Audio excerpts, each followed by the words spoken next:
محمد نبينا بنور هدينا من مكة حبيبي نور. Assalamualaikum warahmatullahi wabarakatuh. Baiklah, saya Bella Afiska dari Prodi Kimia akan menjelaskan tentang kebenaran atau relasi dari ilmu pengetahuan atau ipteks dengan Al-Quran. Seperti yang kita ketahui, Al-Quran merupakan kitab suci umat Islam, di mana Al-Quran merupakan mukjizat yang kekal dan kuat erat kaitannya dengan ilmu pengetahuan. Al-Quran sendiri diturunkan oleh Allah Subhanahu wa Ta'ala kepada Rasulullah Shallallahu Alaihi Wasallam yang menuntun manusia agar mengeluarkan manusia dari kegelapan menuju jalan yang terang. Di sini dimaksud dengan jalan yang terang yaitu keadaan di mana manusia sudah berilmu pengetahuan, di mana ilmu pengetahuan dapat kita lihat, dapat kita cari, dapat kita pelajari di Al-Quran tersebut. Kemudian, menurut pemikiran modern sekarang ini, Al-Quran bukan hanya menyeru atau berpatokan pada agama saja, namun juga di dalam Al-Quran menjelaskan tentang cabang-cabang ilmu pengetahuan yang lainnya. Seperti kita lihat pada cabang ilmu astronomi yang terdapat pada Quran Surah Yasin ayat 38-40, kemudian kejadian-kejadian alam yang dapat kita lihat pada surah Al-Anbiya ayat 30, kemudian ilmu geografi yang dapat kita lihat pada Quran surah Al-Hijr ayat 22, kemudian ilmu kimia yang dapat kita lihat pada Quran surah An-Nahl ayat 66. Nah, di dunia nyata ini dapat kita lihat pada penelitian salah satu ilmuwan di dunia ini yang berasal dari Jepang, di mana penelitian yang dilakukan di dalam bidang astronomi yaitu Profesor Yoshihide Kozai, di mana dia melakukan penelitian selama separuh dari umur atau separuh dari hidupnya, di mana dia melakukan penelitian dengan terbentuknya bintang.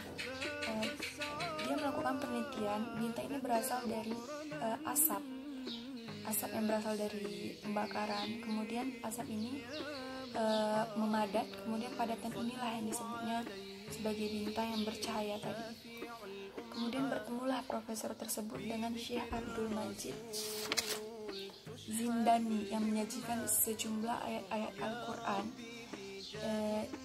di mana dia menjelaskan tentang awal mula kejadian bumi ini dengan hubungan bumi dan langit, yang kemudian dia menjelaskannya pada Al-Quran surah Al-Fusilat ayat 11, yang Syekh tersebut menjelaskan melalui Quran surah Al-Fusilat ayat 11 yang artinya, kemudian dia menuju langit dan langit itu masih merupakan asap. Lalu dia berkata kepadanya dan kepada bumi, datanglah kamu, keduanya menurut perintahku dengan suka hati atau terpaksa. Keduanya menjawab, kami datang dengan suka hati. Kemudian ayat itu membuat Profesor Kozai heran sekaligus takjub dengan isi Al-Quran tersebut, di mana di dalam Al-Quran tersebut sudah ada terlebih dahulu menjelaskan tentang teori dari penelitian dia. Nah, kemudian Profesor Kozai ini sangat mempercayai bahwa Al-Quran tersebut merupakan bukan dari manusia, melainkan dari Allah Subhanahu wa Ta'ala yang diwahyukan kepada Rasulullah Shallallahu Alaihi Wasallam. Profesor tersebut sangat terkesan dengan fakta-fakta astronomi yang benar di dalam Al-Quran. Karena itu, profesor tersebut melanjutkan penelitiannya berdasarkan Al-Quran. Itu merupakan salah satu contoh nyata dari kebenaran Al-Quran yang berhubungan dengan ilmu pengetahuan. Nah, dari pembahasan ini dapat kita ambil kesimpulan bahwa Al-Quran sangat erat kaitannya dengan ilmu pengetahuan atau ipteks yang kita kenal sekarang, yang berkembang sangat pesat.